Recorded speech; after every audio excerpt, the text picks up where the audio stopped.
Hello friends, welcome to GD classes YouTube channel.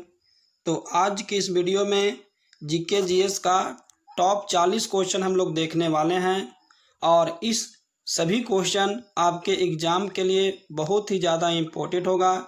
इसमें बहुत ही important question दिया हुआ है।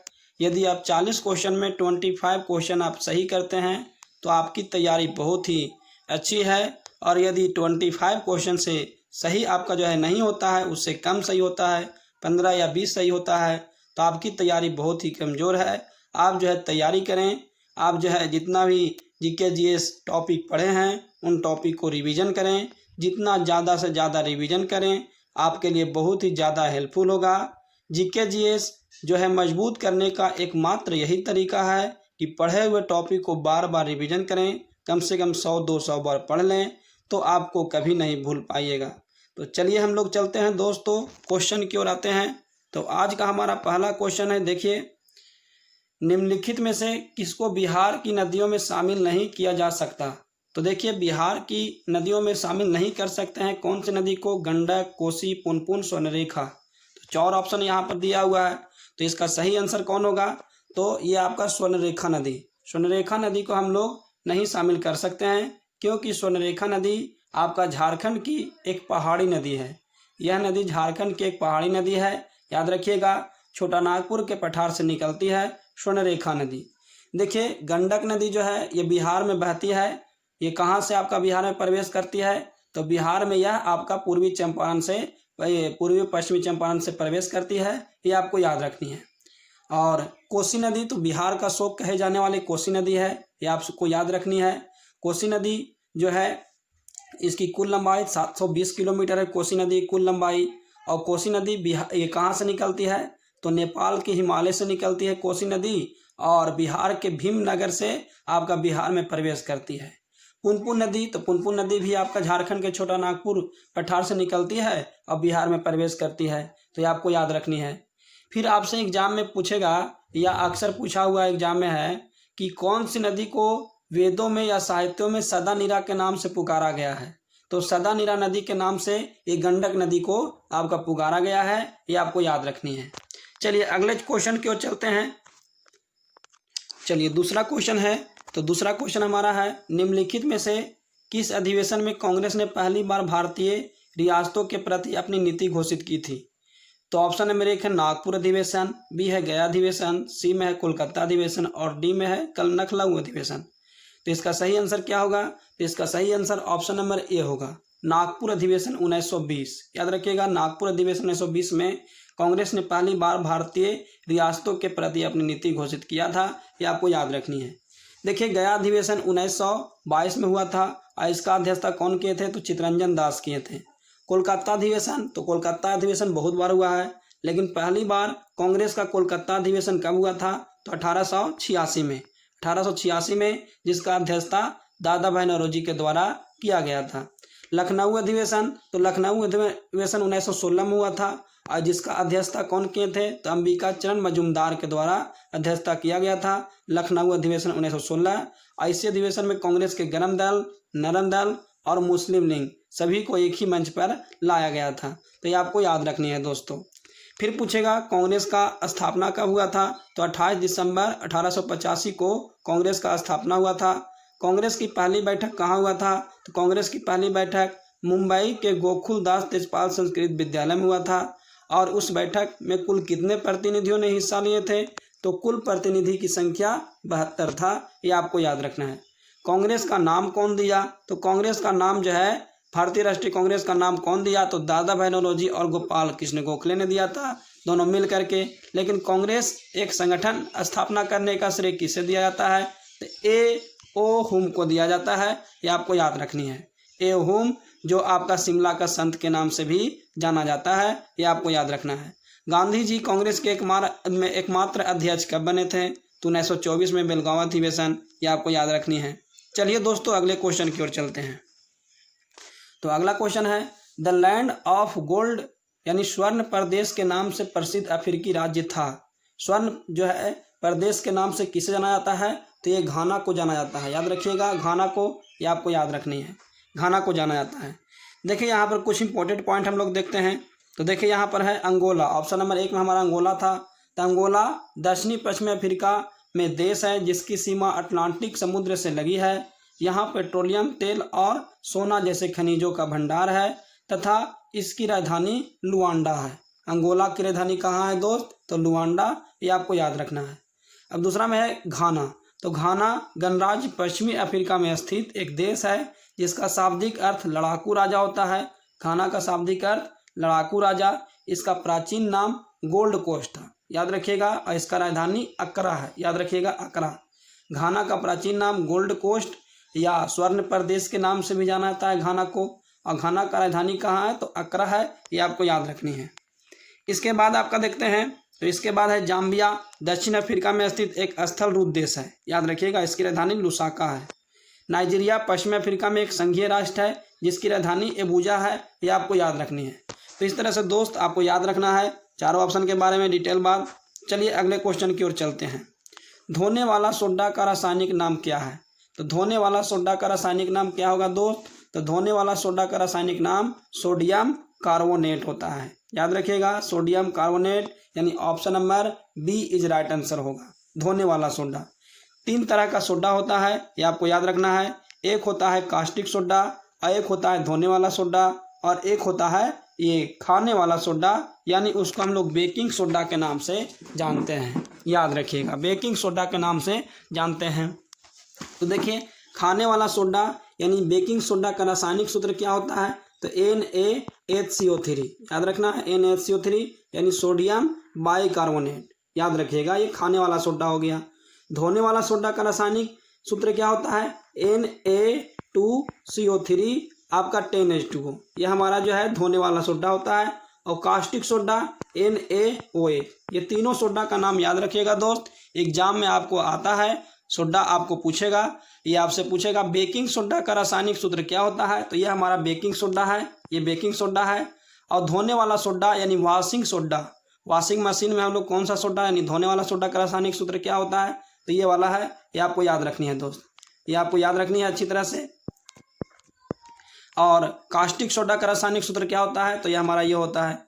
इसके बाद आपसे पूछेगा मोती का रासायनिक सूत्र होता है। मोती का रासायनिक सूत्र क्या होता है? मोती का, तो मोती का रासायनिक सूत्र हमारा ऑप्शन नंबर 1 है, यानी calcium carbonate, calcium carbonate CaCO3, ये कैल्शियम कार्बोनेट जो है ये हमारा मोती का रासायनिक सूत्र है। ये अंडा के कवच का रासायनिक सूत्र है, ये आपको याद रखनी है।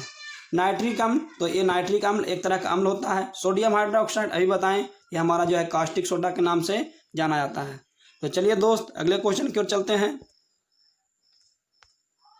चलिए आज का हमारा 5वां क्वेश्चन है, बांग्लादेश का स्थानीय सीमा किसके साथ है? तो देखिए बांग्लादेश का स्थानीय सीमा ये भारत और म्यांमार के साथ जुड़ा हुआ है। Option number B is right answer होगा, ये आपको याद रखनी है।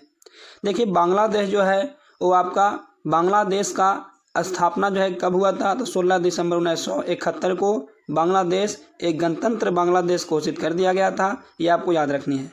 बांग्लादेश की राजधानी कहाँ पड़ता है? तो बांग्लादेश की राजधानी ढाका है। यहीं ढाका में आपका मुस्लिम लीग का स्थापना भी हुआ था, ये भी आपको याद रखनी है। बांग्लादेश की राजधानी ढाका है, ये आपको याद रखनी है, तो याद रखना आपको दोस्त। इसके बाद सबसे इम्पोर्टेंट बात आपको याद रखनी है, बांग्लादेश जो है भारत के कौन कौन से राज्य को छूता है? याद रखिएगा, तो बांग्लादेश भारत के 5 राज्य को छूता है, पश्चिम बंगाल, असम, मेघालय, त्रिपुरा और मिजोरम, ये 5 राज्यों को छूता है, ये आपको याद रखनी है दोस्त। पश्चिम बंगाल, असम, मेघालय, त्रिपुरा और मिजोरम, ये 5 राज्यों को बांग्लादेश, ये भारत के 5 राज्यों को छूता है, ये आपको याद रखनी है।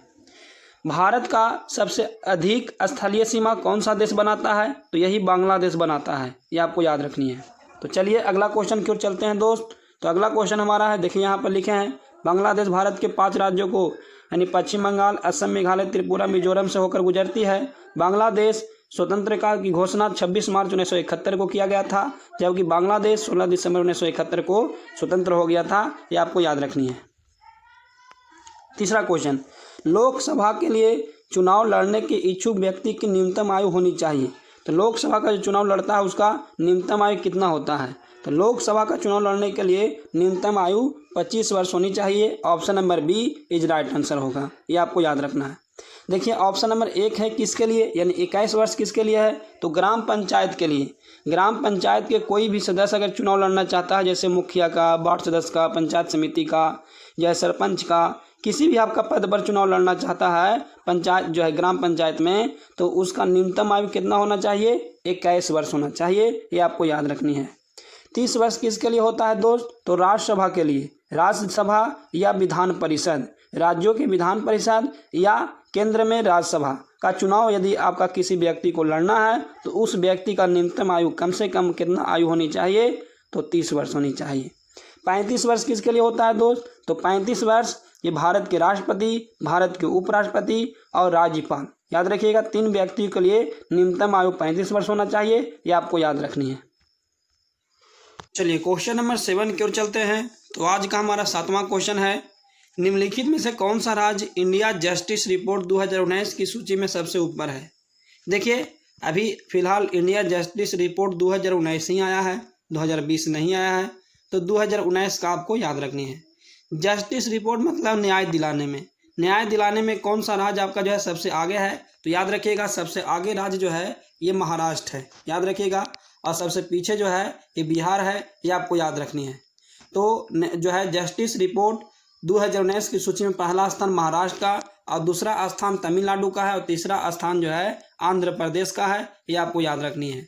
तो कम से कम 3 तक आपको याद रखना है, पहला स्थान महाराष्ट्र, दूसरा स्थान तमिलनाडु और तीसरा स्थान आंध्र प्रदेश और सबसे नीचे बिहार का है, ये आपको याद रखनी है। तो चलिए आज का हमारा जो है 8वां क्वेश्चन की ओर चलते हैं। तो निम्नलिखित में से कौन सा राज्य शहतूत कीट पालन में अग्रणी है। तो शहतूत कीट पालन में कौन सा राज्य अग्रणी है, तो आपको पता होगा ये कर्नाटक। शहतूत कीट पालन में या रेशम के उत्पादन में भी आपका जो है पहला राज्य किसका है, पहला स्थान तो कर्नाटक का है, ये आपको याद रखना है। और जूट के उत्पादन में पहला स्थान किसका है दोस्त, तो जूट के उत्पादन में पहला स्थान ये पश्चिम बंगाल का है, ये आपको याद रखनी है। जूट के उत्पादन में पहला स्थान पश्चिम बंगाल। और जम्मू कश्मीर केसर के उत्पादन में आपका जम्मू कश्मीर। या सेब, याद रखिएगा सेब एप्पल, सेब का उत्पादन में पहला स्थान किसका है, जम्मू कश्मीर का है, ये आपको याद रखना है। और तमिलनाडु का पहला स्थान किसमें है, तो केला उत्पादन में पहला स्थान किसका है, तो तमिलनाडु का है, ये आपको याद रखनी है। तो चारों ऑप्शन का याद रखना है दोस्त। और इसके बाद एक्स्ट्रा कुछ नॉलेज याद रखनी है, लेकिन समय नहीं होने के कारण थोड़ा आपको जो है ये चारों ऑप्शन का ही सिर्फ बता रहे हैं। अगर इतना ही डिस्कशन करते हैं दोस्त तो बहुत आपका हो जाएगा, तो आपको जो है रिवीजन हो जाएगा पूरा चीज। चलिए आगे चलते हैं क्वेश्चन की ओर। तो आज का हमारा 9वां क्वेश्चन है, क्वेश्चन नंबर 9 है। देखिए निम्न में से किस राज्य में सर्वप्रथम लोकायुक्त कार्यालय की स्थापना हुई थी। तो सबसे पहले किस राज्य में लोकायुक्त कार्यालय की स्थापना हुआ था, तो याद रखिएगा सबसे पहले लोकायुक्त कार्यालय है, याद रखिएगा लोकायुक्त कार्यालय पूछेगा या लोकायुक्त अधिनियम पूछेगा, तो दोनों में एक ही स्टेट का नाम आता है, उस स्टेट का नाम है उड़ीसा, याद रखिएगा। सबसे पहले लोकायुक्त अधिनियम या लोकायुक्त कार्यालय की स्थापना किस राज्य में, तो उड़ीसा में 1970 में किया गया था, ये आपको याद रखनी है। इसके बाद आपसे पूछेगा सबसे पहले लोकपाल या लोकायुक्त की स्थापना किस राज्य में हुआ था, खाली लोकायुक्त पूछेगा, खाली लोकायुक्त का स्थापना किस राज्य में हुआ था, उस राज्य का नाम होगा महाराष्ट्र। यहाँ पर 2 तरह का क्वेश्चन आपसे पूछेगा दोस्त। तो सबसे पहले लोकायुक्त का स्थापना किस राज्य में, महाराष्ट्र में, लेकिन सबसे पहले लोकायुक्त कार्यालय की स्थापना किस राज्य में, उड़ीसा में, ये आपको याद रखनी है। लोकायुक्त का स्थापना महाराष्ट्र में 1973 में हुआ था, ये आपको याद रखनी है 1973 में। बिहार में भी 1973 में हुआ था। उत्तर प्रदेश में 1980 में लोकायुक्त का स्थापना हुआ था, ये आपको याद रखनी है। तो इस तरह से लोकायुक्त के बारे में आपको याद रखना है। ये आपको बहुत अच्छा क्वेश्चन है, एग्जाम में आपको आने का बहुत ज़्यादा चांस है। तो चलिए दोस्त हम लोग अगला क्वेश्चन की ओर चलते हैं। तो आज का हमारा जो है 10वां क्वेश्चन है, टेप रिकॉर्डर को निम्नलिखित में से किस चीज़ के समीप नहीं रखा जाना चाहिए। तो टेप रिकॉर्डर को जो है चुंबक के आपका जो है समीप नहीं रखा जाना चाहिए, ये आपको याद रखनी है टेप रिकॉर्डर को। चलिए अगला क्वेश्चन है, मूलभूत अधिकारों में से ज़्यादातर हमारे संविधान के कौन सा अनुच्छेद में शामिल किए गए हैं, यानी आपका कौन सा अनुच्छेद है। ऑप्शन 4 ऑप्शन दिया हुआ है, तो चारों ऑप्शन में कौन सा अनुच्छेद है जिसमें मूलभूत अधिकारों के बारे में चर्चा किया गया है। तो ऑप्शन नंबर हमारा जो है ये बी नंबर सही होगा, ये आपको याद रखनी है। 12 से 35 में मौलिक अधिकारों के बारे में संपूर्ण जानकारी दिया गया है, ये आपको याद रखना है। अनुच्छेद 12 और अनुच्छेद 13, अनुच्छेद 14, अनुच्छेद 15 और 16, 17, 18, 19, 20, 21, 22, 23, 24, 25 इस तरह से आपका जो है ये 35 तक ये हमें आपका मौलिक अधिकार के बारे में वर्णन मिलता है। देखिए आपका अनुच्छेद कहाँ से, तो अनुच्छेद 14 से 32 तक आप याद रखते हैं तो एग्जाम में आपको क्वेश्चन नहीं छूट पाएगा दोस्त। जैसे अनुच्छेद 14 जो है क्या है, विधि के समक्ष समानता। अनुच्छेद 15 धर्म जाति के आधार पर भेदभाव नहीं होगा। अनुच्छेद 16 लोक नियोजन की समानता। अनुच्छेद 17 जो है अस्पृश्यता कांड, छुआछूत कांड। और अस्पृश्यता विरोधी अधिनियम कब लाया गया था, तो 1955 में लाया गया था। और अनुच्छेद 18 उपाधियों कांड। अनुच्छेद 19 वाक्य की स्वतंत्रता, याद रखिएगा।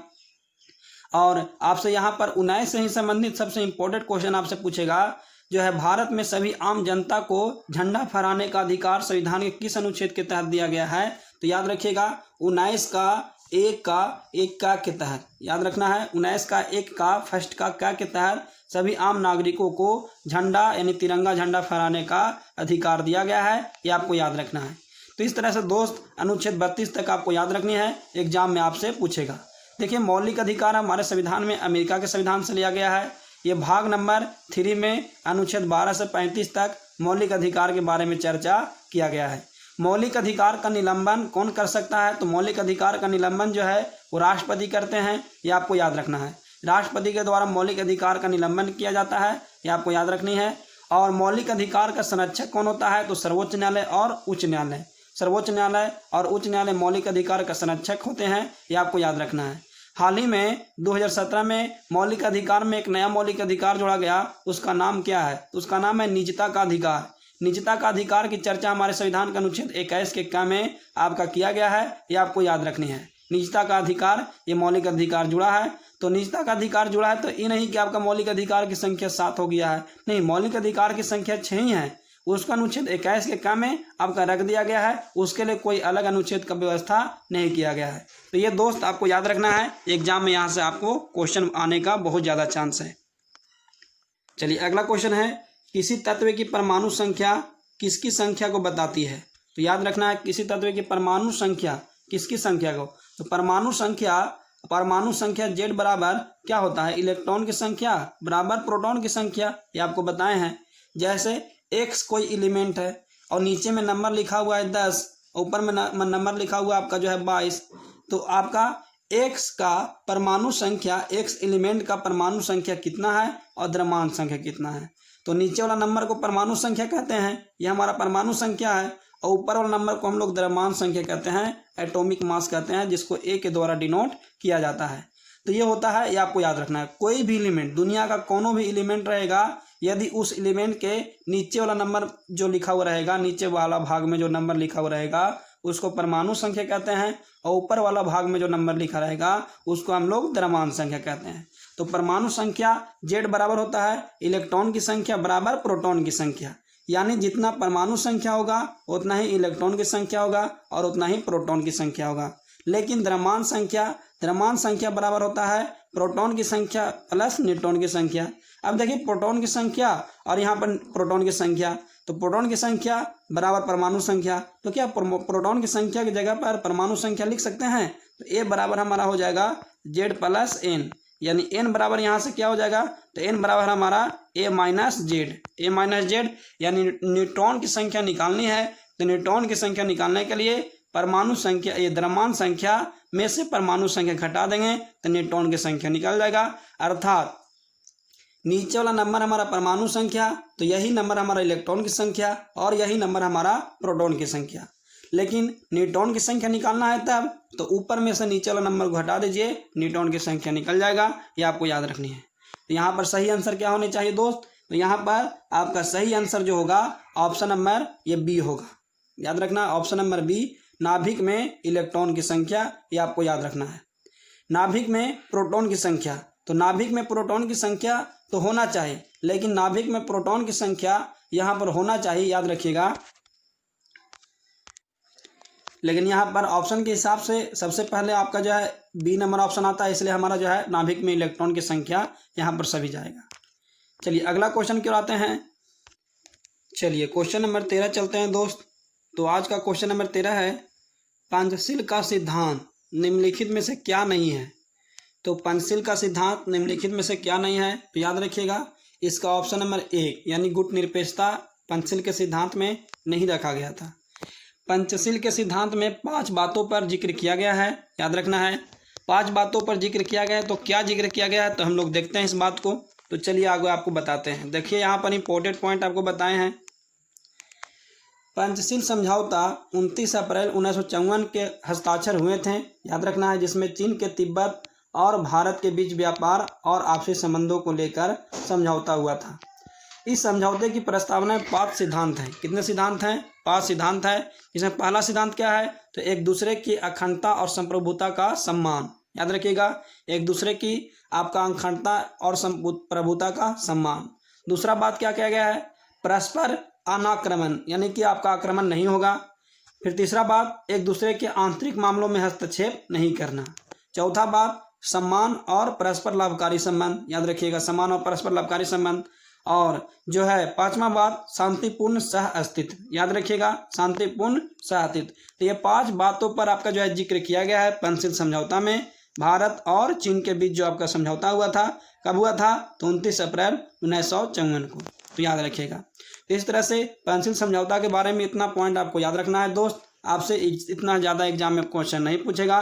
तो इस तरह से हमारा वीडियो बहुत ही ज़्यादा आपके लिए हेल्पफुल है, तो इसलिए हमारे इस वीडियो को लाइक कमेंट जरूर करिए। और हमारे चैनल पर नए जुड़े हैं तो हमारे चैनल को जल्द से जल्द सब्सक्राइब कर लीजिए। तो चलिए आगे चलते हैं क्वेश्चन की ओर। युद्ध की घोषणा या शांति का फैसला करने में कानूनी रूप में से सक्षम है। तो युद्ध की घोषणा और शांति का फैसला करने में कानूनी रूप से सक्षम कौन होता है? तो याद रखिएगा, वो आपका जो है सक्षम कौन होता है? तो भारत के राष्ट्रपति। लेकिन युद्ध की घोषणा भारत के राष्ट्रपति आपका जो है घोषणा करेगा, लेकिन किसके परामर्श पर? तो मंत्रिपरिषद के लिखित परामर्श पर, याद रखिएगा, मंत्रिपरिषद के लिखित परामर्श पर घोषणा करेगा, अन्यथा ऐसे नहीं। भारत के राष्ट्रपति भारत का प्रथम नागरिक होता है, तीनों सेनाओं का प्रमुख होता है, यह आपको याद रखना है। इसका चर्चा हमारे संविधान के अनुच्छेद 52 में आपका जो है किया गया है। 52 में संसद के 3 अंग होता है। संसद की संरचना की चर्चा अनुच्छेद 79 में किया गया है, ये आपको याद रखनी है। संसद के 3 अंग होता है, लेकिन संसद के कितने सदन होते हैं? तो संसद के 2 सदन होते हैं, याद रखना है, संसद के 2 सदन होते हैं, ये आपको याद रखनी है। मंत्रिपरिषद, तो मंत्रिपरिषद की चर्चा हमारे संविधान के अनुच्छेद 74 में आपका किया गया है। मंत्रिपरिषद कई मंत्रियों का आपका जो है समूह को मंत्रिपरिषद कहते हैं। इसमें 3 तरह के मंत्री आपका मौजूद होते हैं, ये आपको याद रखना है। मंत्रिपरिषद का प्रमुख कौन होता है? तो प्रधानमंत्री होता है। मंत्रिपरिषद का प्रमुख प्रधानमंत्री। और मंत्रिपरिषद के बैठक की अध्यक्षता कौन करते हैं? तो यही प्रधानमंत्री करते हैं, ये आपको याद रखना है। मंत्रिपरिषद सामूहिक रूप से किसके प्रति उत्तरदायी होता है? तो सामूहिक रूप से लोकसभा अध्यक्ष के प्रति उत्तरदायी होता है। लेकिन मंत्रिपरिषद व्यक्तिगत रूप से किसके प्रति उत्तरदायी होता है? तो मंत्रिपरिषद व्यक्तिगत रूप से ये राष्ट्रपति के प्रति उत्तरदायी होता है, ये आपको याद रखनी है। तो चलिए आगे चलते हैं क्वेश्चन की ओर। अगला है, संविधान के अनुसार तिरंगे की लंबाई एवं चौड़ाई के बीच का अनुपात क्या होनी चाहिए? तो आपका लंबाई और तिरंगे की लंबाई ज़्यादा होना चाहिए और चौड़ाई जो है ये आपका जो है कम होनी चाहिए। तो लंबाई और चौड़ाई का अनुपात क्या होगा?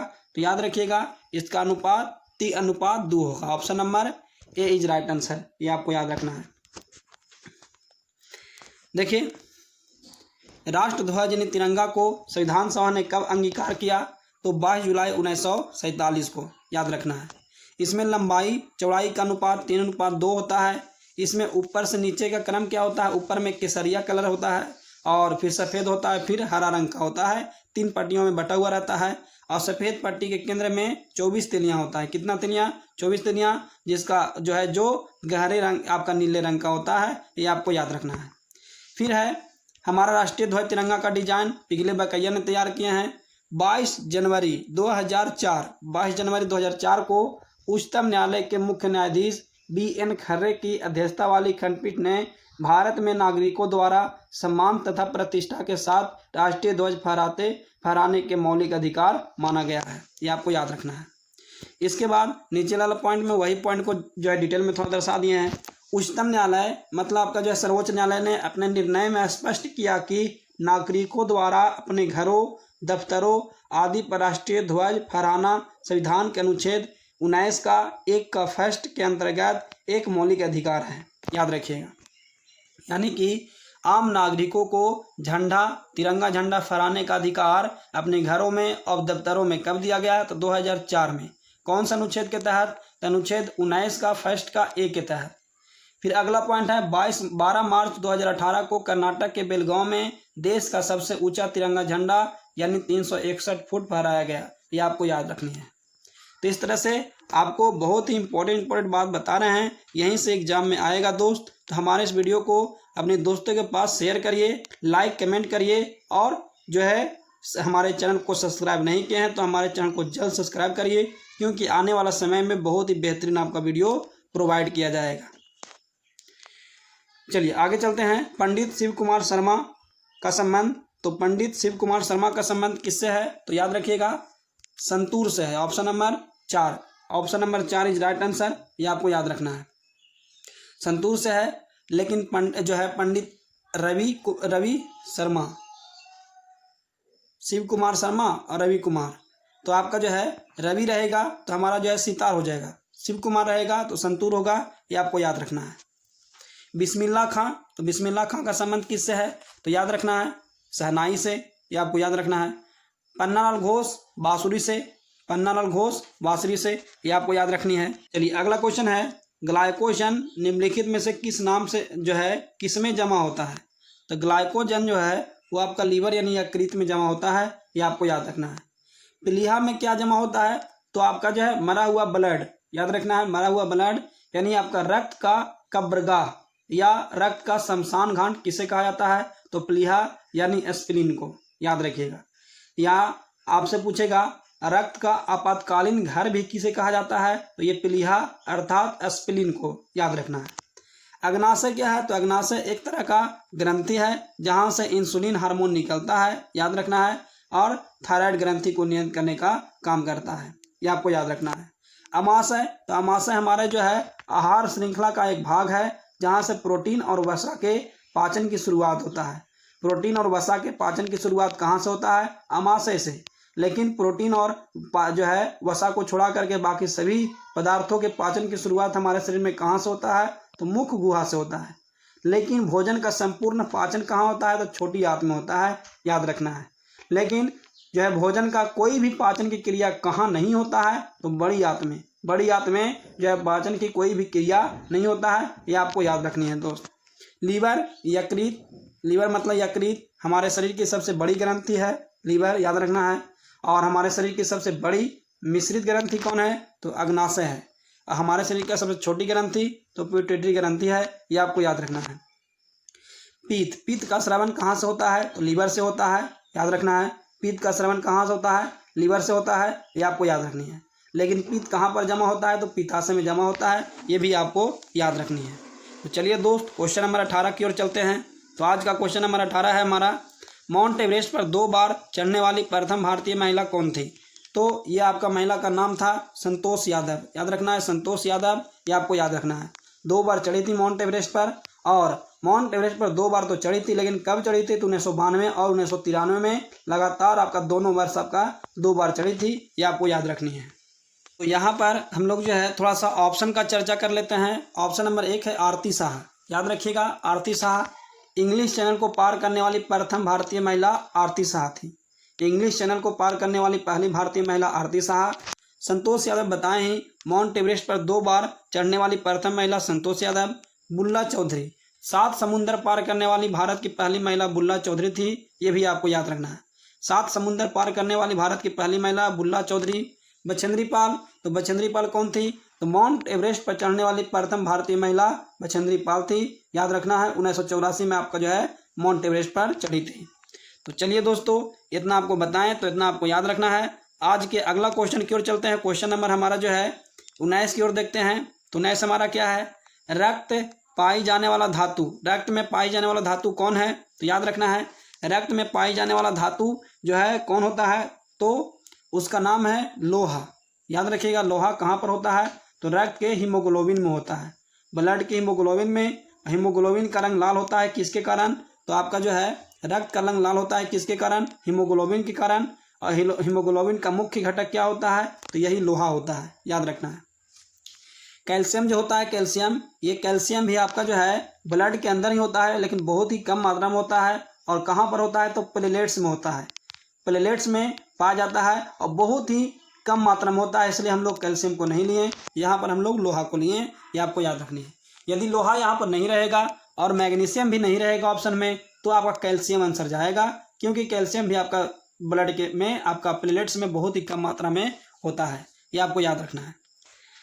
तो रक्त का खोज कौन किया था दोस्त, तो रक्त का खोज आपका जो है कौन किया था, तो विलियम हार्वे ने किया था। और रक्त समूह का खोज तो लैंडस्टीनर ने किया था, ये आपको याद रखना है। रक्त जो है समूह कितने तरह का होता है, तो 4 तरह का होता है, ए होता है, बी होता है और ओ होता है और ए बी होता है, याद रखिएगा। कौन से रक्त यानी ब्लड ग्रुप में दोनों एंटीबॉडी पाया जाता है, तो ओ में एंटीबॉडी दोनों और एंटीजन दोनों एंटीजन, तो आपका जो है ए बी में। कौन सा रक्त समूह को सर्वदाता रक्त समूह, तो ओ को, और सर्वग्राही रक्त समूह ए बी को कहा जाता है, ए बी को सर्वग्राही रक्त समूह कहा जाता है, ये आपको याद रखनी है। चलिए अगले क्वेश्चन की ओर चलते हैं दोस्त। तो अगला क्वेश्चन है प्राकृतिक गैस का मुख्य घटक क्या है, तो प्राकृतिक गैस का मुख्य घटक हमारा क्या है, तो मीथेन है। Option number A is right answer, ये आपको याद रखना है। मीथेन, मीथेन का खोज सीबी देसाई ने किया था। कौन किया था, सीबी देसाई, याद रखिएगा, सीबी देसाई ने। मीथेन का आपका जो है स्ट्रक्चर फार्मूला क्या होता है, तो CH4 होता है, याद रखना है, CH4 होता है। इसका हाइब्रिडाइजेशन क्या होता है, तो sp3 होता है, sp3 हाइब्रिडेशन होता है, ये आपको याद रखना है। मीथेन, धान की खेती में कौन सा गैस निकलता है, तो मीथेन निकलता है। धान की खेती में कौन सा गैस, तो मीथेन निकलता है, ये आपको याद रखना है। इसके बाद आपका जो है ब्यूटेन है, तो ब्यूटेन आपका जो है ब्यूटेन और प्रोपेन जो है कहाँ पर होता है, तो पेट्रोल में, पेट्रोल का मुख्य घटक होता है, या खाना बनाते हैं तो उसमें भी आपका जो है ब्यूटेन और प्रोटेन आपका जो है प्रोपेन मुख्य घटक के रूप में पाया जाता है, ये भी आपको याद रखनी है। चलिए आगे क्वेश्चन आते हैं। पानी में हवा का बुलबुला व्यवहार करता है किस भांति, तो पानी में हवा का बुलबुला जो है किस भांति काम करता है, तो याद रखना है अवतल लेंस की भांति। ऑप्शन नंबर आपका बी इज राइट आंसर, याद रखिएगा, अवतल लेंस की भांति काम करता है, ये आपको याद रखनी है। पानी में हवा का बुलबुला अवतल लेंस की भांति। देखिए लेंस आपका मुख्य रूप से 2 प्रकार का होता है, एक उत्तल लेंस और एक अवतल लेंस। तो आपसे पूछेगा निकट दृष्टि दोष के निवारण के लिए कौन सा लेंस, तो निकट के लिए कौन सा लेंस, तो याद रखिएगा निकट के लिए हम लोग कौन सा लेंस का यूज करते हैं, तो निकट के लिए हम लोग जो है अवतल लेंस और दूर के लिए उत्तल लेंस का इस्तेमाल करते हैं, ये आपको याद रखनी है। चलिए अगला क्वेश्चन है, जब झूले पर बैठा हुआ कोई व्यक्ति उस पर खड़ा होता है तो झूले के दोलन की आवृत्ति क्या होगा, तो देखिए दोलन की आवृत्ति क्या होगा, दोलन की आवृत्ति बढ़ जाएगा, याद रखिएगा दोलन की आवृत्ति बढ़ जाएगा। ऐसे जब झूले पर बैठा हुआ कोई व्यक्ति यानी कि इस तरह से आपका जो है दोलन कर रहा है, इस तरह से दोलन कर रहा है दोस्त, तो इस तरह से आपका जो है फिक्स पॉइंट से दोलन कर रहा है, तो यहाँ पर आपका जो है दोलन का आवर्तकाल का फार्मूला क्या होता है, आप जानते होंगे, T बराबर 2 पाई √L/G, ये होता है हमारा फार्मूला, √L/G होता है। तो देखिए ये आपका जो है यहाँ पर आपका जो है खड़ा होने के बाद क्या होगा, तो खड़ा होने के बाद आपका G का मान क्या होगा, तो G का मान आपका जो है क्या होगा, तो याद रखना है G का मान आपका जो है घट जाएगा, खड़ा होने के बाद G का मान घट जाएगा, गुरुत्वीय त्वरण का मान घट जाएगा, जिसके कारण आपका जो है ये T क्या होगा, तो बढ़ जाएगा। तो T बढ़ जाएगा तो हमारा फार्मूला क्या होता है, T बराबर ये 1/n, याद रखना है, यानी n बराबर 1/t होता है। तो यहाँ पर T बढ़ जाएगा तो आपका जो है n क्या होगा, n यहाँ पर घट जाएगा।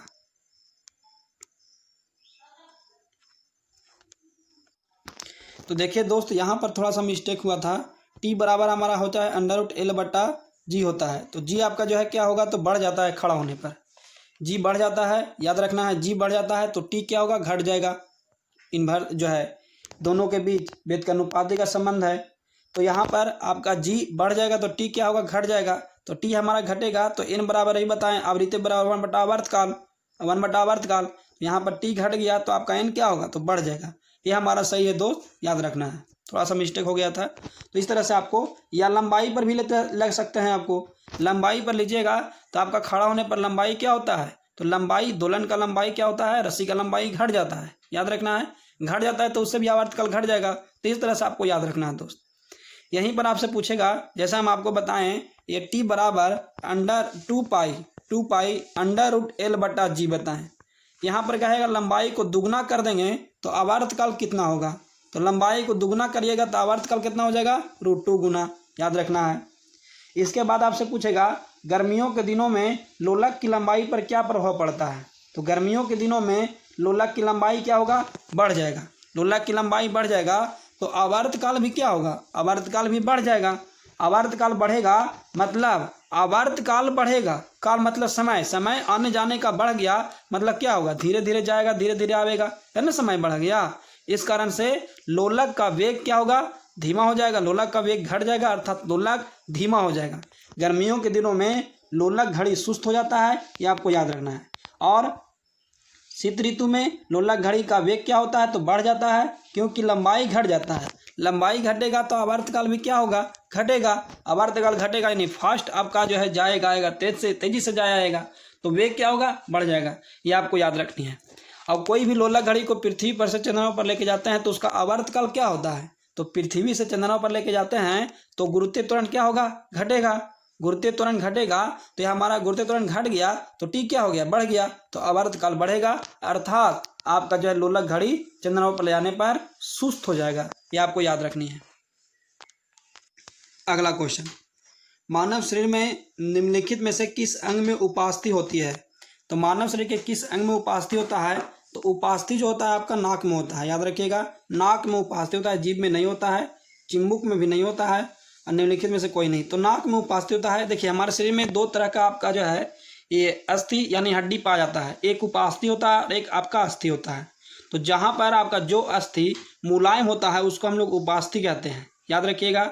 जैसे आपका अंगुली में देखिएगा, अंगुली में या कहीं पर आपका जो है हमारा शरीर कोई आपका भाग मुड़ता है, जैसे ठेवना में हो गया, तो वहाँ पर आपका उपास्थि होता है। नाक में भी आपका जो है हड्डी जो होता है काफ़ी मुलायम होता है, उसको जिधर चाहिएगा उधर मोड़ दीजिएगा तो भी हमारा जो है उपास्थि होता है। तो इसलिए उपास्थि हमारा कहाँ पर हो जाएगा, नाक में।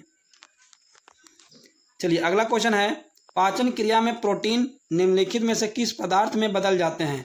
तो प्रोटीन जो है किस पदार्थ में बदलता है, तो याद रखना है एमिनो अम्ल में। हमेशा आपको पता होगा पाचन क्रिया में प्रोटीन जो है किस पदार्थ में बदलता है, तो एमिनो अम्ल में, ये आपको याद रखनी है।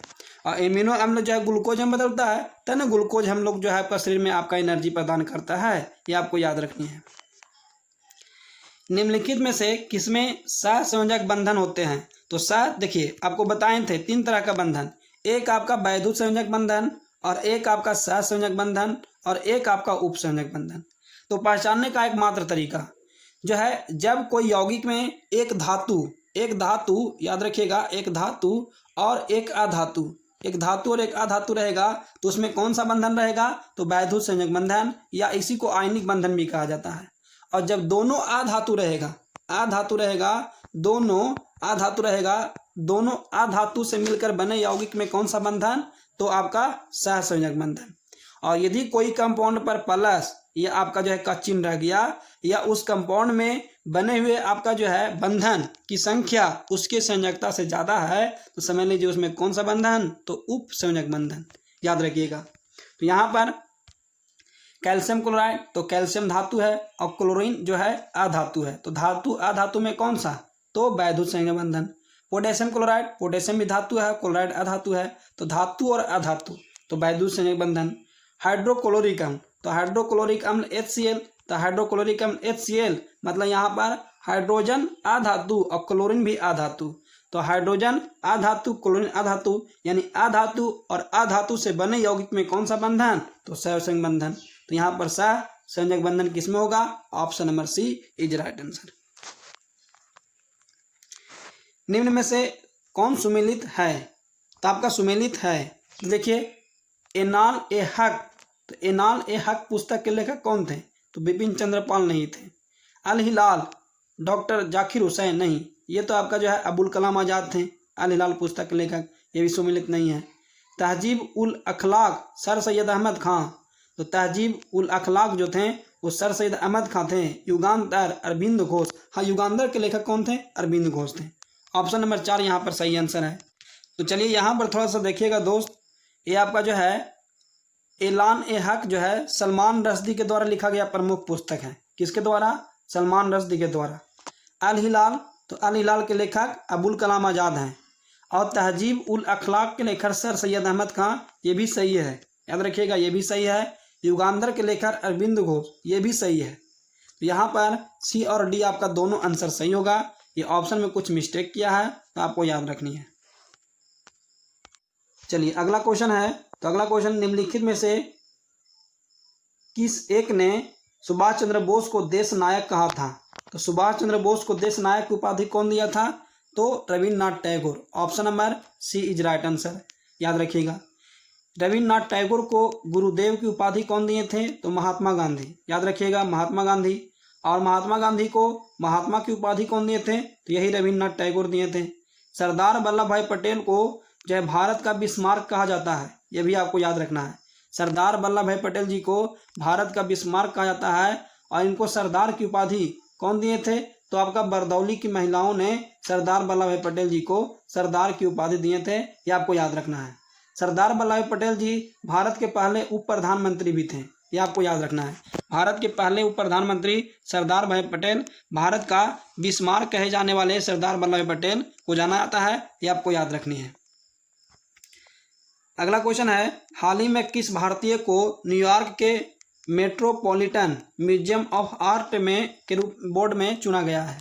तो याद रखिए किसको चुना गया है? याद रखिएगा, ये नीता अंबानी को। Option number B is right answer, ये आपको याद रखनी है। क्वेश्चन नंबर 29 है, किसकी उपस्थिति में ओजोन की उपस्थिति सूर्य की हानिकारक पराबैंगनी विकिरण को पृथ्वी की सतह तक पहुंचाने से रोकता है? तो ओजोन जो है, यहाँ पर मुख्य रूप से क्वेश्चन का कहना है ओजोन जो है किस मंडल में पाया जाता है? तो ओजोन जो है समताप मंडल में पाया जाता है, लेकिन समताप मंडल तो यहाँ हिंदी पर लिखा हुआ नहीं है, तो यहाँ पर आपका इंग्लिश में याद रखनी है। तो सबसे पहले क्षोभ मंडल होता है, याद रखना है। सबसे पहले आपका जो है नीचे में कौन मंडल? तो क्षोभ मंडल। उसके बाद आपका समताप मंडल, उसके बाद मध्य मंडल, फिर आयन मंडल और तब वायुमंडल। जो है 5 पृथ्वी के वायुमंडल को कितने परत में? तो 5 परत में बांटा गया। क्षोभ मंडल को ट्रोपोस्फीयर, सप्ताम मंडल को स्ट्रेटोस्फीयर और मध्य मंडल को मिडोस्फीयर, आयन मंडल को आयनोस्फीयर और बाह्य मंडल को एक्सोस्फीयर के नाम से जाना जाता है। तो समताप मंडल में होता है ओजोन परत, तो समताप मंडल को एक जो है स्ट्रेटोस्फीयर। तो यहाँ पर सही आंसर क्या जाएगा? Option number C is right answer, याद रखनी है। तो चलिए दोस्त अगला क्वेश्चन है, प्राण ज्योतिषपुरम किसका पुराना नाम था? तो याद रखिएगा, प्राण ज्योतिषपुरम जो है ये असम का प्राचीन नाम था। असम का प्राचीन नाम 2 था, एक आपका कामरूप और एक प्राण ज्योतिषपुरम। तो असम याद रखिएगा, तो ऑप्शन में तो असम नहीं है, तो यहाँ पर आंसर क्या जाएगा? गुवाहाटी जाएगा, क्योंकि गुवाहाटी असम में ही आपका जो है पड़ता है, ये आपको याद रखना है। हरिद्वार बनारस में पड़ता है, तो हरिद्वार यानी बनारस का प्राचीन नाम काशी था, याद रखना है। और इलाहाबाद का प्राचीन नाम प्रयागराज, और पटना का प्राचीन नाम तो पटना का पाटलिपुत्रा, याद रखिएगा, पाटलिपुत्रा, ये आपको याद रखना है। और गुवाहाटी का प्राण ज्योतिषपुरम या कामरूप। तो इस तरह से चारों ऑप्शन के बारे में आपको याद रखनी है। चलिए अगला क्वेश्चन है, मरियाना ट्रायज किस महासागर में स्थित है? तो मरियाना ट्रायज जो है किस महासागर में है?